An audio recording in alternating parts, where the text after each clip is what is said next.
Guys final అయితే మాత్రం బాలకృష్ణ అఖండ 2 movie అయితే మాత్రం చూడడం అయితే జరిగింది. ఈ మూవీ అయితే మాత్రం మనకైతే మాత్రం 2 అవర్స్ 45 మినిట్స్ అయితే రన్ టైమ్ అయితే నడిచిద్ది అనమాట. అఘోర క్యారెక్టర్ అయితే మాత్రం హైలైట్ అయితే చేశారనమాట. ఎక్కువ సేపు అయితే మాత్రం అఘోర క్యారెక్టర్ అయితే చూపించడం అయితే జరిగింది. మొత్తం స్టోరీ మొత్తం అఘోర క్యారెక్టర్ మీద జరిగిద్ది అనమాట. ఈ బాలకృష్ణ గారి యాక్టింగ్ అయితే మాత్రం చాలా అంటే చాలా బాగుంది. బట్ అయితే మాత్రం బోయపాటి గారి యొక్క డైరెక్షన్ కూడా చాలా అంటే చాలా బాగుంది అని చెప్పాలన్నమాట. బట్ ఓవరాల్‌గా అయితే మాత్రం బీజీఎం అయితే అద్దిరిపోయిందని చెప్పాలి. తమన్ గారు అయితే మాత్రం పెద్ద రిలీజ్ చేశారు. మామూలుగా అయితే లేదు. మనం చూసుకోవాలి గానీ. ఇక మూవీలో ప్లస్ పాయింట్‌లే ఉన్నాయా? మైనస్ పాయింట్లు లేవా? అంటే 1, 2 తప్పులైతే మాత్రం ఉన్నాయి. అవేంటంటే మూవీ అయితే మాత్రం కొద్దిగా స్లో అయితే అవ్వడం అయితే జరిగిద్దనమాట. బాలయ్య ఫ్యాన్స్‌కైతే మాత్రం తప్పకుండా మూవీ అయితే మాత్రం నచ్చిద్ది.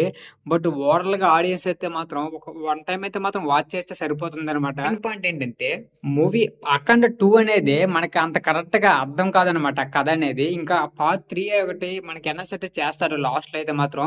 అది ఏ రకంగా ట్విస్ట్ కూడా ఇవ్వరనమాట. పార్ట్ 3 ఏ రకంగా నడిసిద్దో కథ అనేది మనకి ఏ మాత్రం కూడా అనౌన్స్‌మెంట్ చేయరు. అనవసరం లేని దాన్ని కూడా తీస్తున్నారు అనేలాగా అయితే మాత్రం అనిపించిద్దనమాట పార్ట్ 3 అయితే ఇక మొత్తానికి బాక్స్ ఆఫీస్‌లో అయితే మాత్రం ఇదైతే మాత్రం ఊచకోత మాత్రం కొన్ని రోజుల వరకైతే కొట్టడం అయితే జరిగిద్ది. 5 అయితే మాత్రం 3.5 రేటింగ్ అయితే ఇవ్వచ్చు. మీరైతే ఈ మూవీని చూసినట్లయితే మాత్రం కామెంట్స్‌లో కామెంట్ అయితే చేయండి. ఇంకా చూడని వాళ్ళైతే మాత్రం తప్పకుండా చూస్తారా లేదా అనేది కూడా కామెంట్ అయితే చేయండి. ఇక వీడియోకైతే సబ్స్క్రైబ్ చేసుకోండి గైస్. నెక్స్ట్ ఇంకో రివ్యూస్‌కి అయితే మాత్రం కలుద్దాం. అంతవరకు బాయ్ బాయ్.